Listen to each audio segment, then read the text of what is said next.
The following is a paid program and does not necessarily reflect the opinions of the staff or management of Visionary Related Entertainment.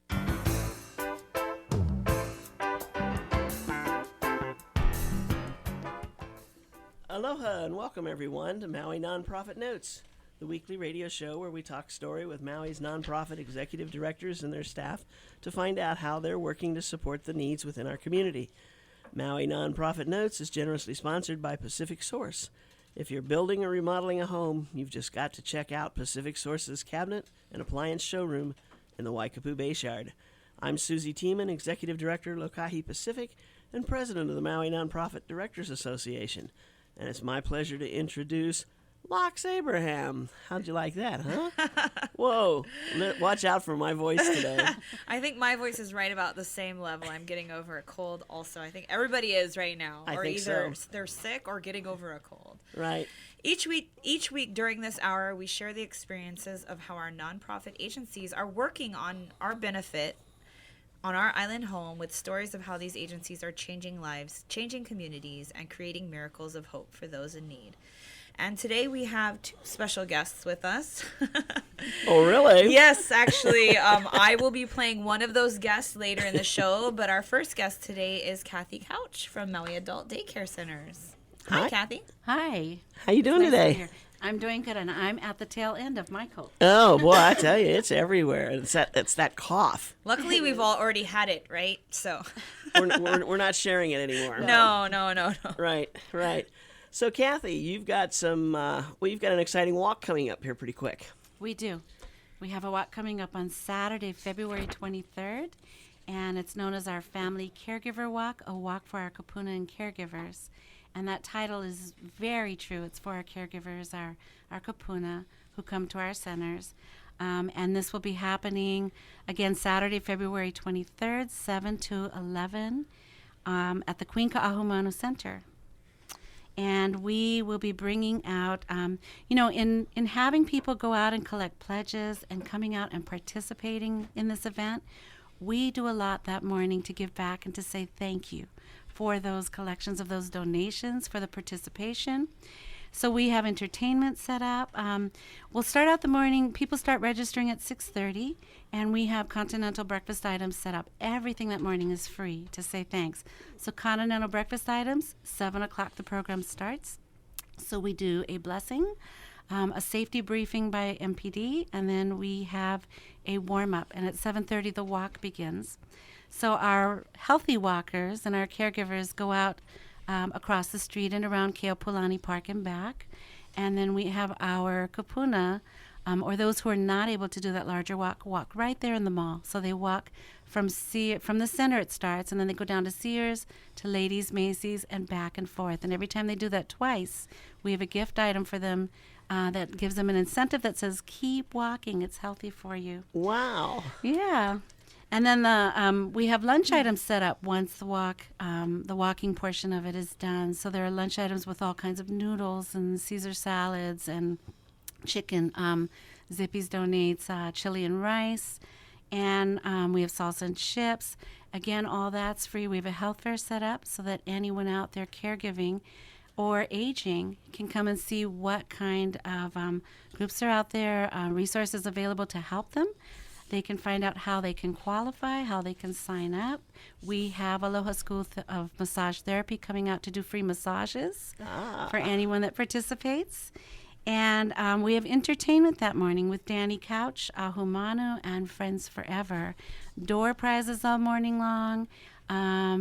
We also have one of those prizes will be a drawing for a Las Vegas trip.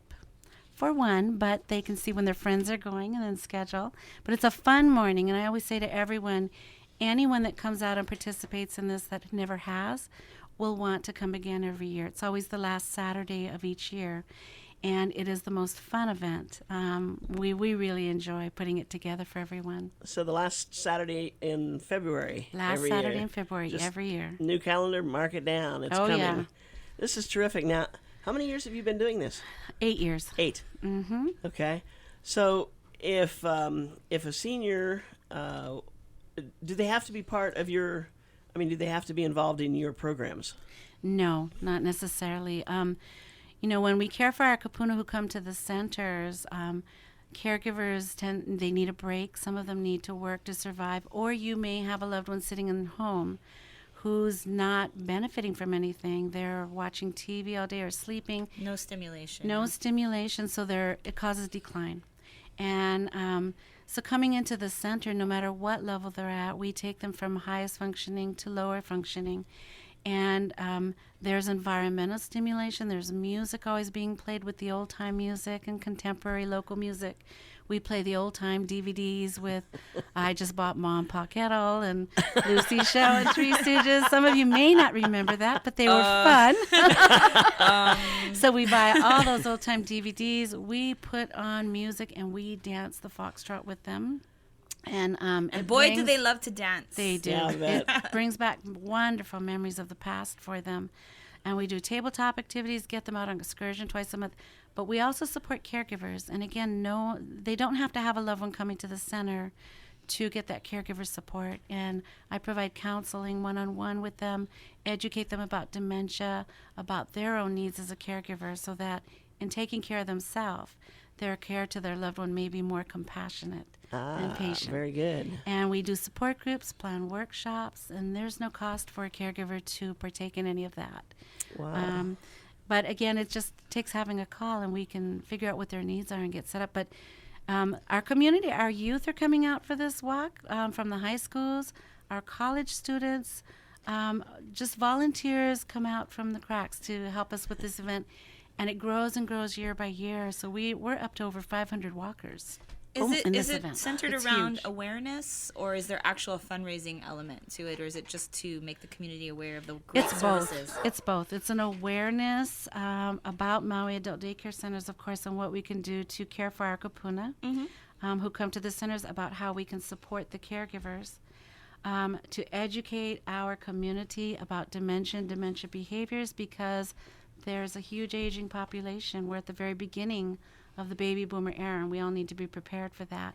And our youth are going to be our caregivers, so we are out there educating them as well.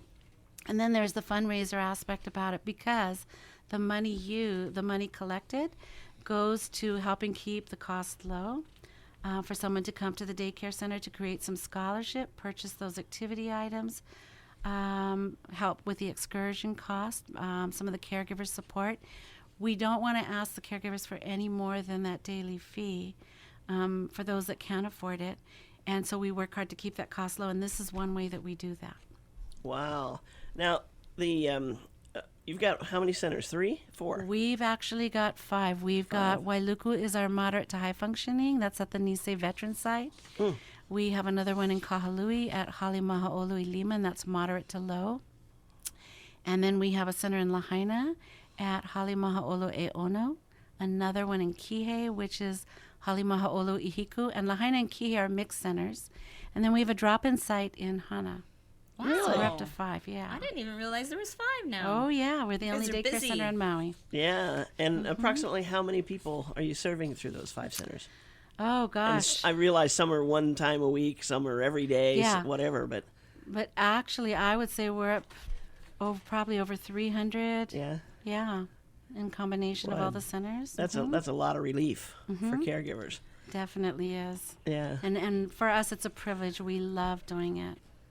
Well, seniors are so much fun when they're in an environment where they can, pardon the expression, I guess, let loose or just be themselves. You know, sometimes they put on so much pretense Yeah. around family because they feel like if they don't show that they're interested in things, then they're going to get shipped off someplace.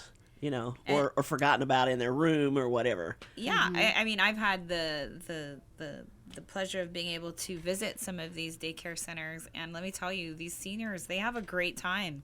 It's not like they're all just sitting around and it's a really boring. They keep them constantly stimulated. They have activities for them to do all day long, and they love, a lot of the ones that go there, they really love going, and they have like their groups of friends there. You know, it's a social thing where they can interact with other elderly They do arts and crafts. They feed them like kings and queens. I mean, everything about it is just a wonderful program, and I know that it changes quite a few lives on a regular basis. So keep up the good work. You guys do a great job. What there. I'm hearing is it's like preschool at the other end of the Yes. scale. It definitely is. Yeah. That's exactly what it is. We have caregivers who walk away in tears when they first bring their parent or their spouse because they, the feeling is they feel they're going against their wishes. They don't want to be there. And of course, there's a transition that has to occur and some time to get them settled in and feeling safe and secure and happy about where they're at. And families definitely go through that preschool syndrome where they're tearful Right. about having to bring them in. But when they realize sitting at home is not benefiting them, there's nothing going on. And we've all had that spark of life, that activity every day of our life. That shouldn't stop just because we're aging, and even more so because we have dementia or confusion or we're frail. That can be provided in a center like Maui Adult Daycare Centers and bring a spark of life to their day, which is really important. There's still a person in there that has to be honored and loved. Exactly. Exactly. Now, do you have a wait list? No, Or we never everybody- do. You know, with that cycle of life, we Yeah. don't have a wait list. And the centers, we could take a good amount of our of clients at our centers. Our Kihei Center is fairly large. Our Kalui Center is large. Our smaller centers are Lahaina, and we can take up to 28 there. Ocean View is pretty large. I think Lahaina is our only small center. The others, we never have a wait list at all. Again, because of that cycle of life, going around. And there comes a time when caregivers do burn out. We actually take someone to their lowest functioning. If they don't need a higher level of nursing care, and they don't walk, though, they don't talk, or they don't feed themselves anymore, we can still take them, and we can still provide that care and do it very lovingly and keep them living at home longer, because some families have a desire for that. And many don't realize that we even take them that low. And so we're happy to do it. We love having them in the centers and love making a difference in their day and in the days of the caregivers. Even if it's just for 1 or 2 days a week? Even if it's 1 or 2, it's based Even on if you just family. need a break. Yeah. Yeah. Yeah. It's based pretty much on family need, and we have families who may bring them Monday through Saturday and Friday nights, and then we have those who maybe only need Monday, Wednesday, Friday, or Tuesday, Thursday. Some caregivers work and need more of the time. Others need a break. So you do have caregiving at nighttime. We do have Friday nights. We have okay. a That's Friday party time. Yeah. Yeah. So I'm curious, what do the elderly do on a Friday night? at our Ocean View Center. Probably which is, more interesting than my But what life. we do, yeah, right. we actually go and enjoy it sometimes too. At our Ocean View Center, which is in Wailuku and Lower Main at the Nisei Veteran Site, we have a Friday night social. Oh, And cool. it goes from 4, overlaps with the day program until 9 at night, because families are living their life, getting out and doing things, and it's sometimes hard to take their loved one along, because shortly after getting out, families say they want to go back home, they're Yeah. tired. But in our center, where it's comfortable and relaxing for them, on the first Friday night, every Friday night we start with dinner. But after dinner, on the first Friday night, we have an entertainment night. So we bring in entertainment, a band that comes in and plays and entertains. Oh, cool. We may bring in a magician. We bring in dancers. It's an entertainment night for them. Yeah. It gives them the feeling that they're getting out and living Yeah. life again, Yeah. like their families. Great. And then their families can go off and enjoy something as well. Second Friday night is mock Las Vegas night. they play roulette and blackjack and poker and shoot craps. Oh, they must love that. They do no cash. we have. Are you sure? I'm sure. We have coupons that they can win, and they redeem those for prizes. And Oh, then we'll end the cool. night with bingo and more prizes because they love those prizes. Yeah. And then the third Friday night is dance night. And so we put on the CDs, and we started out playing the slow songs, and they didn't want just that. They wanted jitterbug and salsa. So it's a Jitterbug and mixture. salsa. Awesome. It is a mixture of music, and Lots of times we have to remind them to sit down and take a break from dancing. I swear they have more energy than we do. But you know what's really, really amazing and beautiful about that is as you're dancing with them, they start talking about their dances at the 442nd building and all these old-time dance socials they used to go to. So it brings back amazing memories. Friday night's working. Wow. And so the fourth Friday night is a movie night. Again, starts with dinner.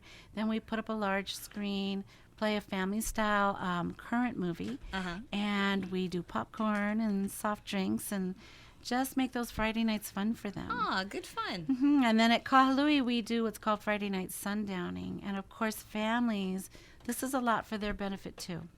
They burn out with the task of having to bathe someone and feed someone.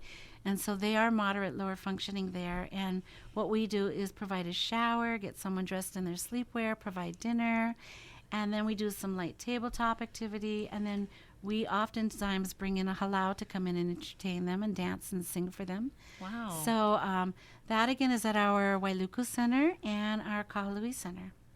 So not just a benefit to the elderly that get to partake in all these wonderful activities, but also to the families To the families, that right. get to have a break or, you know, an opportunity to live life instead Right. of just taking care of their yeah. loved one day in, day out. Speaking of taking a break, it's that time. It's that time. Aloha from Pacific Source, and thank you for your support over the years. Pacific Source has offered more of what builders and homeowners value most in building materials and cabinet design. We've done this by offering superior customer service and products, as well as by designing kitchens and baths that are intelligent and elegant while staying true to your vision and budget. Visit our showroom in Waikapu in Central Maui, where we display a variety of cabinets as well as top-name appliances like Sub-Zero, Wolf, Viking, KitchenAid, and more.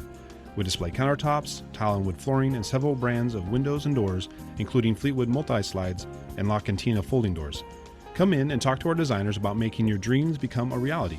From concept to completion, we really believe our attention to detail and superior service are what sets us apart. Let us show you what we mean. We are a Pacific Source at 515 East Oahe Way in the Consolidated Base Yard in Waikapu, just off Waiko Road. Call us at 986-0380. That's 986-0380, or look us up online at packsource.com.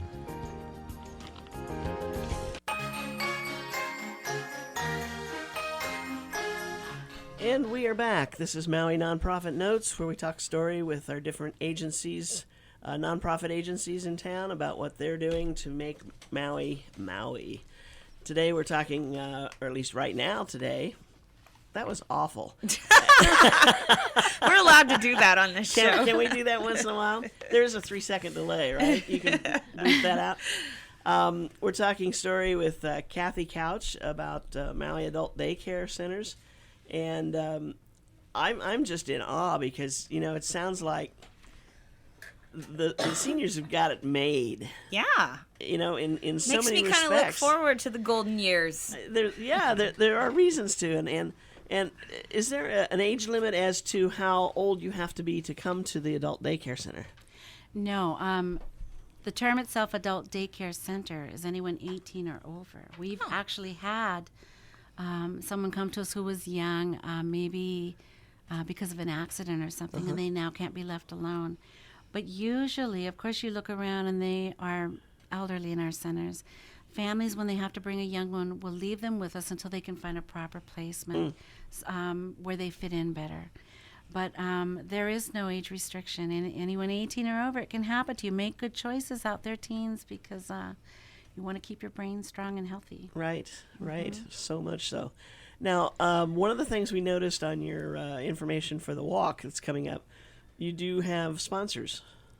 We do. We have sponsors, and we have those organizations and businesses who really see the value in what we do as an organization in caring for our Kapunan caregivers. And you know, they say it takes a village to raise a child. It takes a community to care for our Kapuna. So I would love to encourage any of you. You know, we all have aging loved ones in our own presence, in our families. And if you see the benefit in this, please just give us a call at 871-5804, Maui Adult Daycare Centers. And we would love to accept any corporate sponsored donations or have someone come out and participate, or even ask us for a registration form. We'd be happy to mail it to you or deliver it. And you can fill that out, collect sponsors on that form, and get them back to us. I'd like to encourage teams too. Any teams, if you're interested in with your organization or your family forming a walking team, we have 3 different levels for that. We have the community itself, and then we have the high schools, or the schools, I should say, and then we have our seniors. So seniors will compete against seniors, schools will compete against schools, and the community groups compete against each other. And the group that collects the most money, or the group that has the most walkers, they're able to win a plaque with the team's name engraved on it. We take team pictures and frame those and bring them out. And then we offer a pizza party or an ice cream party, pizza with soft drinks or an ice cream party, and we will come out and deliver that to the team that has the most walkers and the team that collects the most money. Now, can they do that for either the walk in Kahumanu Center or the around the Either park? walk, definitely. Really? And to qualify as a team, you need to be sure to fill out a registration form. Each team member must fill out one. And with a donation of $35 or more, there's a T-shirt. Your name goes into the entry for all these drawings. But teams must turn in their registration forms and money by Tuesday, February 19th at 5 o'clock to our center. And then we divvy everything up, and then we find out who won those prizes. So you get 2 weeks to put it together, folks. Yep. 2 weeks. Any Still businesses a lot of out time. there, yeah, you can put together a team and represent your organization and march on behalf of your organization. Great way to build camaraderie in the workplace. And the schools out there, if you have some students there's so many students out there that need community service, this is a great way to get a bunch of students together and put together a team and walk and get your community service credits. And that morning is so much fun, and everything that is provided there is free. It's to say thank you for taking the time to walk with us, to collect those pledges, to be a part of this. And as I said before, I promise that if you come out once and see what this is like, it is such a good feel event that you will mark it on your calendar and come out every year for it. Once you try it. Once you walk, It's like you can't just eat one you will chip. never stop. That's right. Now, and we are going to honor a caregiver family because we want people to know what it's like for that family member. So we are honoring the Stephen and Phyllis Ross family from Lahaina, and he attends our center, and his wife is very involved in our organization and participates in support groups and things because she's a caregiver that needs support. We are honoring a queen who is 102 years old. Wow. And 2 kings, 97 and 96 years old. It shows you how much longer people are living. We're also honoring a queen who was in our walk the past 8 years, and she was our centenarian. She turned 107 in November and passed away right after that. So we will be honoring her as well. But come out and enjoy seeing them as well, and participate in everything and enjoy the fun. So how do you guys honor the queen and the kings? How do you We know don't- who they are? We don't make them walk. That is a great start. There are centenarians. We are looking at those 100 and over, and we don't have any kings over 100 at this I'd moment. say 97 and 96. It's pretty are close to Very it, close. right around the corner. Yeah. Good enough. And so the reason we feel that is so important is when you think about Maui Adult Daycare Center and what we do and what families are going through out there, and many families don't talk about it yet, but we're all facing the same situation where our loved ones are living so much longer that families need help. They truly do. They need to know where there's a place that they can take their loved one in order to take a break, but have that loved one honored and cared for in just the right way. And then caregivers need to know what's out there for themselves. So that's how this comes out. Is that truly what the statistics in Hawaii show?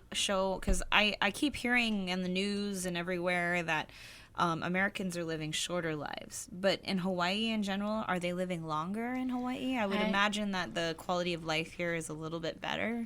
No, I actually believe they're living longer lives all over. I Really? attended a conference where there were ambassadors from each country sitting there and talking about their dilemma and how they have an aging population with the baby boomers coming about. And, when you think there were large families, my grandmother, on my mom's side, my mother was Hawaiian, and her mother had 24 children, 3 sons and 21 daughters. Now, my mom... I thought my family was big. My mom had 7, and her sisters had 13 and 15 and Wow. 18.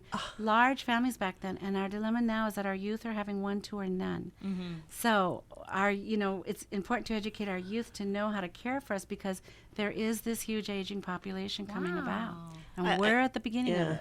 I think what you've heard, Lox, is we're still The in health that problems. we're still in that period where we're living longer now. Yeah. But the next generation, I think, is gonna be not shorter. to change the subject, but it was a show around 1 in 4 Americans are obese. Oh yeah, Yeah, and how that's That's contributing gonna cut to off 8 to people. 10 yeah, years. Yeah.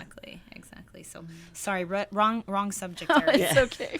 No, but now if I were a caregiver and I for some reason had never heard about you, and I pick up the phone and I call your number, which was 871-5804, and do I make an appointment to come down and see the center and talk to you about what you can do for my grandpa or whoever it is? You would actually be referred to me, because my title is Caregiver Program Coordinator, and as caregiver, I support the caregivers. Okay. So you would be referred to me, and what I would do is explain the program to you, what we can do for your loved one and what we can do for you, and then go through that process of inviting you to come out and see the center. Many times families simply are ready for it and want a packet sent out, so we get one put in the mail for them. They get everything filled out, call me back, and I schedule an intake. We meet at the center that best meets their loved one's needs, and then we go through the intake process, and their loved one is good to go. With that is with the loved one with them? Some of them bring their loved one with them, and Okay. if they do, we don't want to talk about them in front of them, Right. so we'll have them go mingle on the floor Okay. and start to meet the staff and the other clients, and I meet with the caregiver. And that for the participant, is it also like the preschool? First couple It's times, like the it's a little preschool, definitely. a little shy around people, and then It is. how can you be shy after Well- the second Friday night? And when a family brings a loved one in, what they don't realize is, in their mind, they're thinking, you're going to place me and institutionalize me now, and Right. you're not coming back. Right. And I think that's what a lot of the fear is around, Yes. is that they have the wrong idea of what this daycare is Right. like. We're simply a daycare center. None of us sleep there at all. Yeah. Everyone goes home. Yes, we all go home by 6 o'clock in the evening. We all go home. And I try to convey that as best I can to caregivers. And although their loved ones, because of memory loss, many times they're not going to remember that. So I encourage families to be consistent and be strong about it, just like preschool. Right. Keep bringing your loved one and take off and do what you need to do. And we take over and step in and help your loved one to adjust, to feel comfortable and feel secure, to create those friendships and start to enjoy the program. And then they start to settle in. Do you find that participants refer other people to I the do. program? In fact, I think it's probably one of the best ways. We try to get out there and do talks, educate the community about it. But I believe the way the information really gets out there best is word of mouth, because caregivers will talk with other people about their situation, about being burned out, being stressed out and depressed. And it's usually through word of mouth that they hear, hey, there's Maui Adult Daycare Centers, give them a call. And then we take over. Wow. Terrific. So much they do. Yes, it's such a privilege. We love it. Yeah, and you've been there for quite a while, huh? I have actually been there for 9 years, and when you talk about preschool, I was a preschool teacher for over 20. Wow. Well, that's where some of there the we go. patience comes from, right? Yes, and and when you're working with, when we're working with our kapuna who have dementia and memory loss, it's like working with a child again many times, and families don't know how to relate to this person anymore, and the sadness is that they feel like they've lost them to this disease before they've lost them to death. And so I help them to know that there really is a beautiful miracle in that we can go back in time with them and relive those memories, because in our right frame of mind, we can't remember all those minute details, but with memory loss, they do. We listen carefully to what they're saying, we step right into that moment, and we role play wherever it is they are in time, where whoever they think we are. And it is a miracle, because only with memory loss can you do something like that. What an interesting perspective. I know that we're close to out of time, but can you share with our listeners, because Kathy comes and does talks for United Way all the time to talk about what our partners do, and she has this one story that she talks about a doll and how one of the patients utilized this doll and the effect that it had on the family. Can you tell that story really quickly? Because I think in a nutshell that kind of gives everybody a very clear idea of what you guys do. I would be happy to. I was working in the office one day, and there was a Japanese young male who came in. He was had his father at the center, and he was very proud, of course, very Oriental and very proud. And he came into the office, and he says, very angry. I can't even say it the way he did. Kathy, I want to see you on the floor now. And I followed him out to the floor, and he pointed across the room to his father sitting at a table holding a doll and rocking this doll. And he says, look at my dad playing with that doll. He says, I don't ever want to walk in here again and see my father playing with a doll. That's insulting. He said, if you want to give dolls to anybody, give it to the women. Don't give it to the men, and don't ever give it to my father. So I knew what his dad was doing. I told him, why don't you go, let's go ask your dad what he's doing with the doll. And we walked over, and he nudged his dad's shoulder and says, hey, what are you doing with that doll? Why are you playing with that doll? And his father kept rocking this doll and hugging it and singing and talking to it. And again, he nudged his dad's shoulder and says, why are you playing with that doll?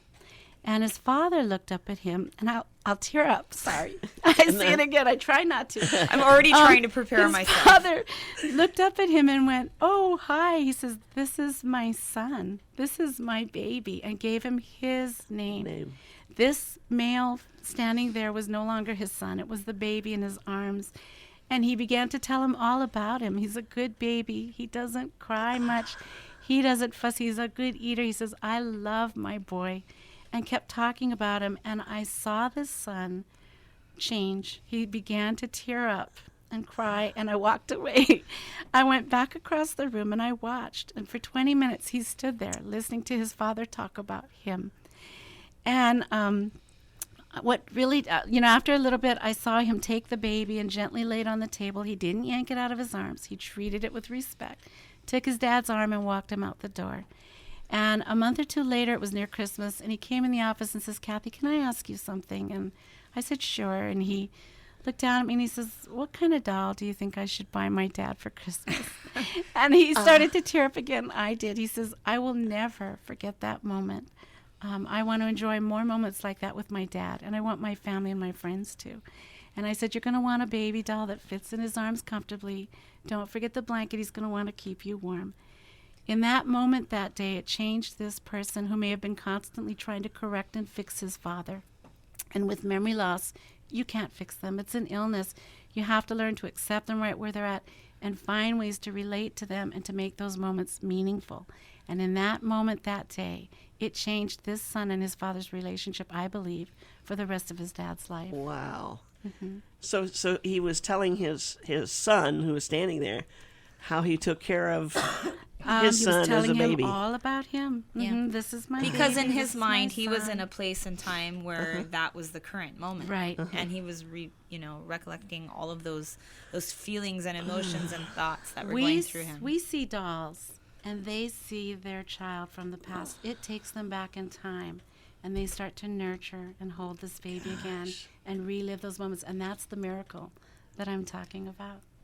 Yeah, and another, another way that families, even after memory loss and Alzheimer's and dementia, as they're going through that, still a way to connect with those family members, and be able to have those wonderful moments. Mm-hmm. And to a son who maybe thought his dad never cared for him as much as he would have Showed liked, him another side. here it was, right in front of him. Oh, wow. Mm-hmm. Oh. And they may not remember even those moments, but we do. Yeah. And we need to be very careful about the way we provide care for our loved one and what we do for them and how we relate to them, because we will live with those memories, and we want to do it without any regrets. Right. Mm-hmm. Kathy, wow, it's such a great honor to have you with us today. And I'm honored and privileged to be here. Thank you. And what you do for our Our kupuna. Our kupuna, yes. We're right around the corner from that. Oh, ouch. Ooh, yes. We're educating our youth as well because we know they will be our caregivers. I think right. that was a Yeah. great point, what she said. You know, we make sure that the service and the quality of care is impeccable. So when we're the ones in the shoes needing the care is there. The three of us may be moving from these chairs to our center chairs one day. Don't say that and yet. laughing at each other's stories. No, Oh, it's true. wow. So, realistically, anyone can become a client in our center. So we need to do it very well. And we need to educate everyone to be on board about this because it's the direction that, everyone's going. That's right. Well, thank you so Awesome. much. You're Kathy, very welcome. thank Keep up you. the good work. Thank you. We've been talking with Kathy Couch, who is the caregiver. She's a caregiver program coordinator at Maui Adult Daycare Centers, of which there are 5 on the island. And this cough has got to give. Oh, and it's wonderful. And for the walk, if you're not doing anything or don't have any plans for the last Saturday in February, which is the 23rd, give them a call at, what was that, 581? 871-5804. 581. What Whatever. state do you live in? I don't know. I've been making too many phone calls. Anyway, thank you so much, Kathy. Thank you for and we having look forward me. to having you with us again someday. Thank you very much. good I was luck with honored your to be walk. here. Thank Yes. you. And I know everybody will enjoy it. And we're at break time again. Aloha from Pacific Source, and thank you for your support over the years. Pacific Source has offered more of what builders and homeowners value most in building materials and cabinet design. We've done this by offering superior customer service and products, as well as by designing kitchens and baths that are intelligent and elegant while staying true to your vision and budget. Visit our showroom in Waikapu in Central Maui, where we display a variety of cabinets as well as top-name appliances like Sub-Zero, Wolf, Viking, KitchenAid, and more. We display countertops, tile and wood flooring, and several brands of windows and doors, including Fleetwood multi-slides and La Cantina folding doors. Come in and talk to our designers about making your dreams become a reality. From concept to completion, we really believe our attention to detail and superior service are what sets us apart. Let us show you what we mean. We are a Pacific Source at 515 East Oahe Way in the Consolidated Base Yard in Waikapu, just off Waiko Road. Call us at 986-0380. That's 986-0380, or look us up online at packsource.com.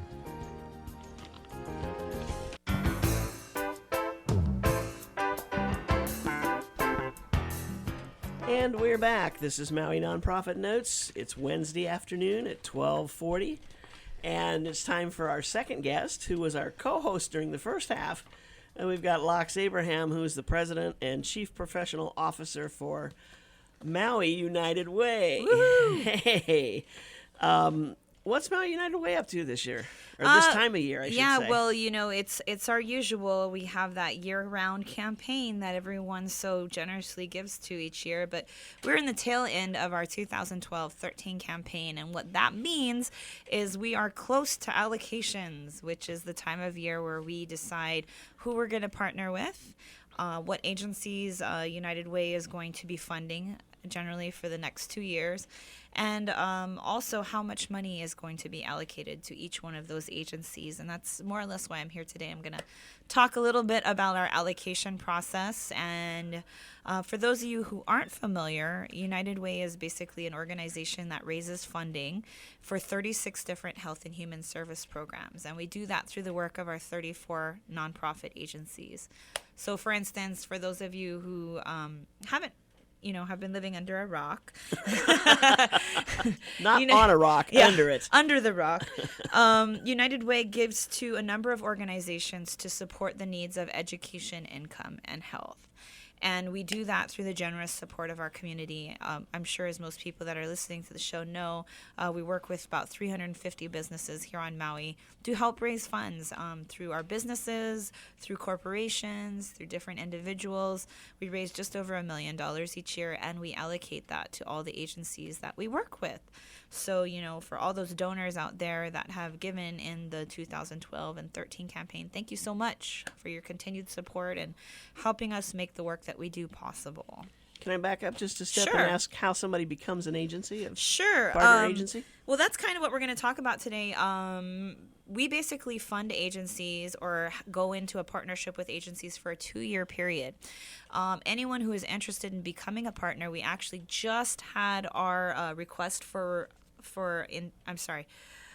our LOI, letter of intent, is what we call. I'm like trying to work with all the acronyms. Right. But we just collected. The deadline was actually February 1st. Any agencies that were interested in participating with us as a partner, which basically means they're going to apply for funding, would have to submit a letter of intent form to us. And we got, I believe, just about 40 to 45 letter of intents, which is a great number for us to start with. And then based on that, those applications, we then convene with a committee called our Community Impact Committee. And they decide which of those agencies fit into our impact areas. And as long as the program that they're looking for funding fits nicely into one of those education, income, or health areas, then they have the opportunity to apply for funding with us through our grant application process. So you only can be a partner every 2 years. You do have to reapply every 2 years. And part of the reason for doing that is we want to make sure that these agencies are functioning at the highest level of excellence. We don't just fund any agency. There's certain scrutiny that they have to go through and certain guidelines that they have to meet. For instance, they have to have a functioning board. They have to be a 501c3 nonprofit. They have to have bylaws in place. Just the basic staples of being a good functioning nonprofit. And then on top of that, once they apply for funding through our organization, we have to work with, and the reason that I'm here today, close to 45 volunteers from our community that help us decide how the money's distributed. Because ultimately, myself as a staff member and then our 3 other staff members, we have nothing to do other than help with the process of how the money's allocated. That's done completely by volunteers from our community. And that's kind of what's unique about United Way. When you give to United Way, your money goes to help the community through the choices of volunteers like yourself. Yeah, so the community members make the decisions where the emphasis is going to be. Yes. And how many in each category, or how much money to each category. Yes. Okay. So basically the way that it works is right now we're actively recruiting volunteers, which are called our allocation team members. And these are people that will participate in the actual process of allocating the funding. And this is no small volunteer opportunity, but every 2 years we do work with a bunch of very dedicated, knowledgeable, caring individuals that come from all different spectrums of the community to bring these committee members together and go through a process where the first step is they do a 1-hour training. Very, very easy. We take them through a training of how the allocation process works, how to understand the grant applications that they're looking at, what will be involved as far as the process is concerned, as far as, what they're going to have to give to the process. And then the next step is we generally allocate that it's going to take any member anywhere from 1 to 3 hours to review 5 to 6 grant applications. So each team member gets a copy of anywhere from 5 to 6 different agency grant applications. And we keep our grant application very simple for the reason that these aren't, professional grant reviewers. These are just community members who need to understand the information. So we try to keep the grant application very simplified. So we estimate anywhere from 1 to 3 hours that you'd spend on reviewing the grant applications. And then the big day is the day that we send you out on site visits. This is the day that each one of the members as a team are going to go and visit the 5 to 6 agencies that they're reviewing. So you actually go to their facility. Some of them will be able to see actual program delivery going on. They'll meet with some of the staff. They'll probably meet with the executive director of the organization and just have an idea of where these services are being provided. See their facilities. Are they working in a good facility? Is their facility run down?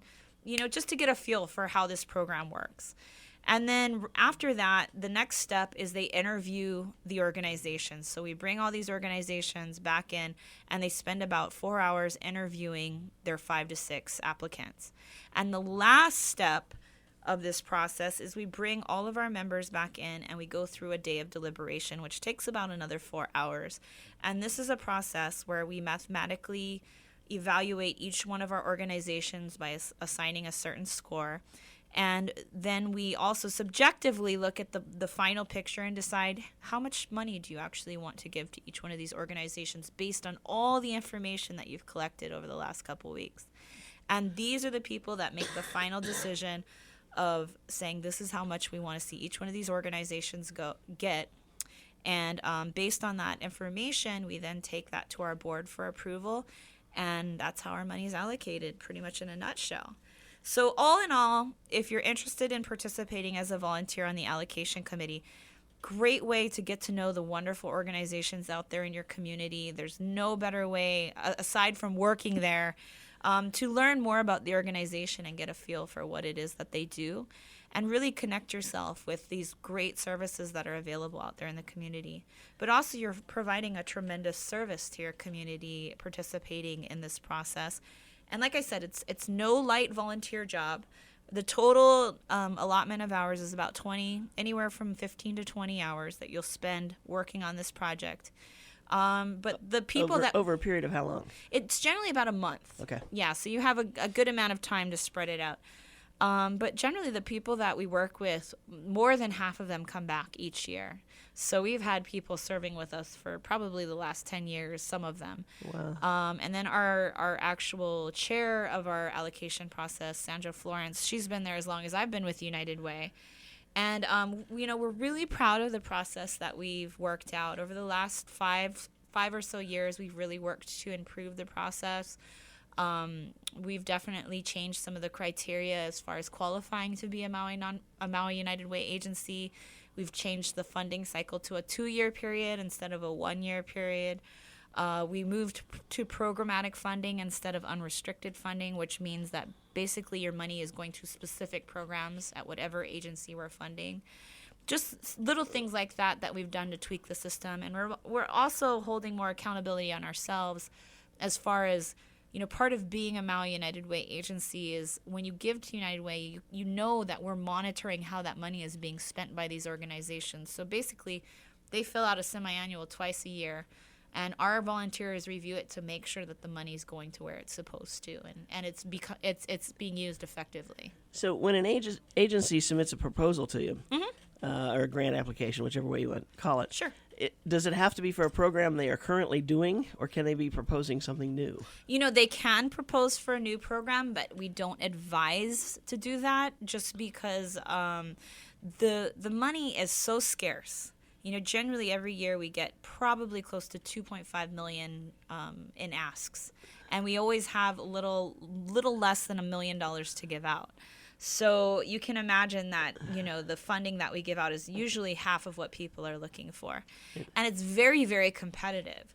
One of the things that the committee does look at is, the life of this program. Does it have the backing to show that this program is going to be able to sustain? And if you're a new program coming into the picture, you really have to sell your case that you're a vital need on this island. If you're a duplicate of some other program where you have duplicated services, don't even bother. Gotcha. I see. Yeah. So if it's something new that very obviously our community has needed for a long time, because there are programs like that come into play every once in a while, then yes. But otherwise, most of the programs that people apply for funding are programs that have been functioning for quite a while, and a lot of them are programs that we've been funding for over 10 years. So and they have success stories. Yes, to exactly. Back it all The up. success stories always makes it Always easier. work, Yeah. I think it's ironic that this is an ATM that is making the decisions on how to give out cash. Yeah. An ATM? Yeah. What do you mean? The team members. Oh, allocation team members. ATM. Oh, see, you made an acronym. I was like, what do you mean ATM? But yeah. I always go to the ATM for cash. I don't know Let's what not to do. confuse people. It's not the bank ATMs. It's the acronym. Yeah. No, but I mean, it really is. It's true. I never kinda actually cool. even thought of that. But yes, it's the perfect acronym, I guess. Yeah. But yeah, it's no easy task. And trust me, these members, I facilitated, dozens of these allocation meetings, and they get into it. I mean, they take their job very seriously, and there'll be some people on these committees that are adamant that they don't feel that the money should go there, or they're adamant that the money should go there, and they will make sure that their voice is heard. But ultimately, coming to the consensus is definitely the biggest challenge. Right. But, like I said, the bottom line is with United Way, there's never enough money. One of the things that we try to do in our funding is we try to make sure that we're targeting the most vital needs on this island. And we're looking for programs that basically cannot exist without our support. So if you're a program coming to us with a lot of programmatic funding, you've got huge reserves, which nobody does anymore. But, if on paper you look really, really good and you look like you don't need our money, we probably won't fund you. Gotcha. But if you can show us that you do have a need and that, that you lost, federal or state or county funding, and that, the numbers that you're serving are continuing to go up and things like that, those are the kind of agencies that we want to partner with, the ones that can't exist without our support. Terrific. Yeah. And it's been what, 6 years or so since you went to the different funding programs, funding programs instead We of actually, agencies? Or 10 years? we're only in the second year of our first funding cycle of doing that. Really? Yeah, can you believe it? It's only been Gosh, it seemed like a long time ago. We're finishing our first 2-year cycle. And how's it looking? It's been great. We've got nothing but positive feedback. It's easier on our organization from a staffing standpoint because we don't have to do the allocation process every year, which encompasses a tremendous amount of staff time. So that has freed us up to focus on other fundraisers and other ways to raise money. But also for these organizations, writing grant applications is hugely time consuming. And I don't think any executive director enjoys doing that. So we've made the process a little easier on them. Also, they only have to come to us once every 2 years instead of coming to us every year. So it frees up time for our executive directors where I'm sure they have other things they can focus their time on. And also it's more efficient for us as staff that we can focus our time on other things also. So once you do this, set up the funding form, is it that same amount next year provided the funds are available, or do you have to do this every year? Yeah, the second year is based on a percentage of what they were awarded the first year. So, we go into a second year with a projection of where we hope our goal is, which is usually, in the last couple years, we've kept it even to the prior year just because we've been in so much volatility. But basically, you're awarded on a percentage for the second year, which is very close to the first year that you're awarded, based on how the campaign does. So as long as the campaign maintains their same level the next year or higher, you're going to be funded. Your funding will be covered. And we're modeled after a Big Island. We model ourselves after the Big Islands, like how they do their funding. So basically, they've never had to take funding away. They find a way to make it work. And, even in a bad case, if we have a bad year down the line somewhere where the economy goes south, knock on wood, we hope that doesn't happen again for a long time. We would be able to adjust it, and hopefully it wouldn't be too significant. So if somebody wants to volunteer, who do they call? If you want to volunteer, you can go to our website for more information at mauiunitedway.org, or you can call Kanoe Medeiros, who is coordinating all the volunteers for this project, at 244-8787. And I'm not even going to try to repeat that. That's our website, mauiunitedway.org. Very easy to remember, or just call us at our office, 244-8787. Very good. Yeah. Thanks, Lox. Thank you. I want to give a big thank you to the Harry and Jeanette Weinberg Foundation. They had a funders lunch last Friday, and they gave awards to 5 of our Maui nonprofit directors, Awesome. members. Habitat, Holly Kakao, Holly Makua, Lokahi Pacific, and Maui Farm. Awesome. All got some funding from them. So we thank them for continuing to assist us as we journey on our way and trying to do the best we can for Maui. I want to thank everybody for joining us today. We had a chance to talk to Kathy Couch from the Maui Adult Daycare Centers and to Lox Abraham from the Maui United Way. And see, here comes some music. He does that to me every week. Anyway, all of you who want to get involved with nonprofit agencies, you can get involved by giving, advocating, or volunteering for your favorite nonprofit. Do it today. What are you waiting for? Check our website, mauinonprofit.org, for a list of agency members, and take a look at their websites by just clicking on their name. We'll be back again next Wednesday right here, 11:10 a.m., 96.7 FM for KAOI Radio. What are you doing next Wednesday at noon? Listening to Maui Nonprofit Notes. We'll be here. Aloha, everyone. Aloha.